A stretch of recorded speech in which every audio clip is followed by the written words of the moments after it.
हाथरस में नारायण साकार हरि बाबा का सत्संग होता है और उसके बाद जो भगदड़ मस्ती है उसमें तकरीबन 125 लोगों निर्दोष लोगों की मौत हो जाती है। उनकी शांति, उनकी आत्मा की शांति के लिए यहाँ पर कानपुर के गंगा किनारे हवन किया जा रहा है संत समाज के द्वारा, और इसके साथ ही साथ उनकी कुछ मांगे भी हैं जो गिरफ्तारी को लेकर हैं। तो यहाँ पे जो संत समाज के लोग हैं उनसे बात कर लेते हैं कि यहाँ पे जो हवन किया गया है वो क्यों किया गया है। गुलेन बाबा, सबसे पहले आप इसे जानना चाहते हैं कि जो हवन किया गया है इसके पीछे उद्देश्य क्या है? आज करुण शंकर महादेव की शंकर सेना के अध्यक्ष सुबोध जी के द्वारा जो स्वर्गवासी लोग हो गए हैं उनकी आत्मा हेतु पहला हवन पूरे उत्तर प्रदेश में महाराज जी के द्वारा किया जा रहा है। हम इस कार्य के लिए करुण शंकर सेना के महादेव जी को बधाई भी देंगे। साथ साथ हम ये भी आपके द्वारा मांग करेंगे ऐसी अवस्थाओं को रोका जाए और आयोजकों को सख्ती से पालन किया जाए कि जितने लोग आने हो उतने ही बुलाएं, क्योंकि अभी तक इस पर कोई गिरफ्तारी भी नहीं हो पाई। गिरफ्तारी तो लोकल हुई है, मेन जो उसके आयोजक थे तो विश्वरी साकार उनको गिरफ्तार किया जाए, हम ये मांग करते हैं। साथ साथ हम ये भी मांग करते हैं अगर वो गिरफ्तार होंगे तो जो स्वर्गवासी हो उनके परिवार को राहत में मिलेगी। बाकी जानकारी के लिए अध्यक्ष जी बताएंगे। महाराज जी, आपसे जानना चाहेंगे कि यहाँ पे जो एक बहुत बड़ी मांग उठ रही है वो इस बात की भी उठ रही है कि जो बाबा जी हैं उनके ऊपर कोई भी उनकी गिरफ्तारी नहीं की जा रही है, उनके ऊपर एफआईआर भी नहीं की जा रही है, और ऐसे भी आरोप लग रहे हैं कि कोई सरकार उनको बचाने की कोशिश कर रही है। तो क्या आपको भी लगता है कि ये बात सही है और उनकी भी गिरफ्तारी होनी चाहिए? अपूज्या यत्र पूज्यन्ते पूजनो व्यतिक्रमा तस्मात् नविष्यन्ति दुर्भिक्षम मरणम भयम। जहाँ अपूजनीयों का पूजन होता है, जहाँ जो पूजन के योग्य नहीं है, जो आदर के योग्य नहीं है, उनको वहाँ जय जयकार हो रही, पूजन हो रहा है, वहीं पर दुर्भिक्ष, अकाल, मृत्यु और भय होती है। ऐसी घटना के अंतर्गत जो घटना घटित है हाथरस में हुई है, इसी के अधीनस्थ में ये घटना मानी जाती है, क्योंकि जो वहाँ सूरजपाल, नारायण साकार, विश्व अनेक उसके नाम हैं, और यह पहले मायावती के व्यक्ति थे, अब वर्तमान में सपा के व्यक्ति। तो नारायण ध्यान देना आप लोग, न कांग्रेस न सपा और बसपा कभी भी इनका विरोध नहीं करेगी, और अगर भाजपा सरकार का विरोध करती है तो जो है ये कहेंगे ये भाजपा सरकार दलित विरोधी है, क्योंकि उसमें जो एकत्र हुए थे वो सनातन को नहीं मानते हैं। जो वहां पर सभा हो रही थी वो सत्संग नहीं था, वो सत्संग था। वो बहुत बड़ी मूर्खों की सभा एकत्र हुई थी। वो न सनातन को मानते हैं, न राम को, न कृष्ण को, न विष्णु को, न शिव को, न किसी को नहीं मानते हैं। वो कहते मैं ही कृष्ण हूँ, मैं हूँ नारायण हूँ, मैं सब कुछ मैं ही हूँ।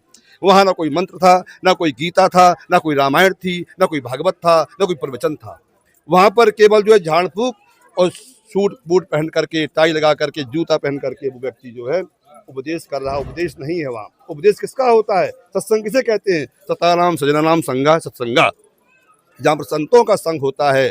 आज हमारे बड़े बड़े शंकराचार्य लोग वहाँ पर 100 लोग एकत्र नहीं हो रहे हैं, वहाँ एकत्र 100 लोग नहीं जा रहे हैं और उनके पास लाखों की भीड़ हो रही है। ये क्या है? ये पाखंडवाद है। ये जिम पाखंडवाद में लुप्त भई सदग्रंथ लिखा है रामायण गोस्वामी जी ने।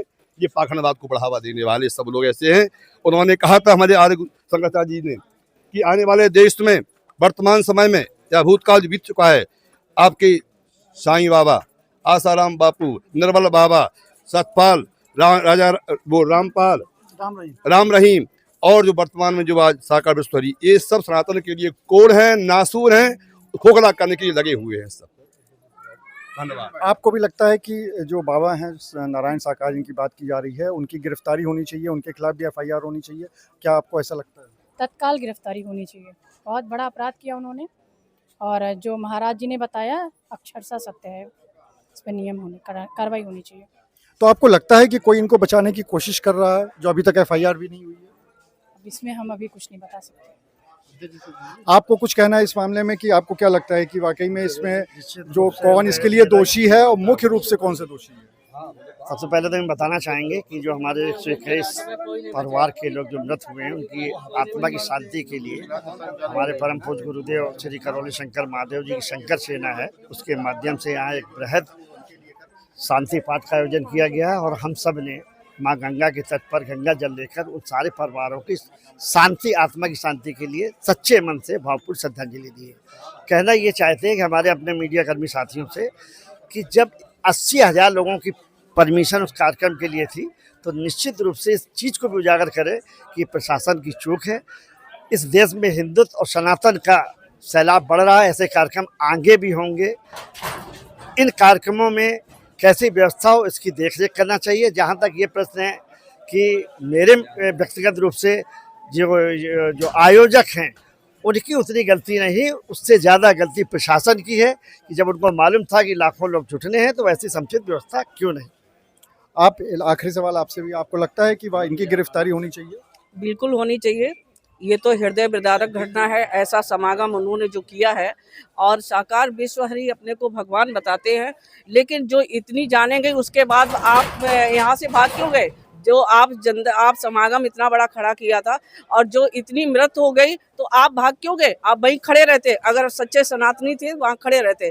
ये सनातनी की आड़ में सब बहुत ही गंदा काम हो रहा है। इसको शासन से मेरा अनुरोध है कि इसको रोका जाए और विश्वहरि को कड़ी से कड़ी सजा दे, उसकी गिरफ्तारी की जाए।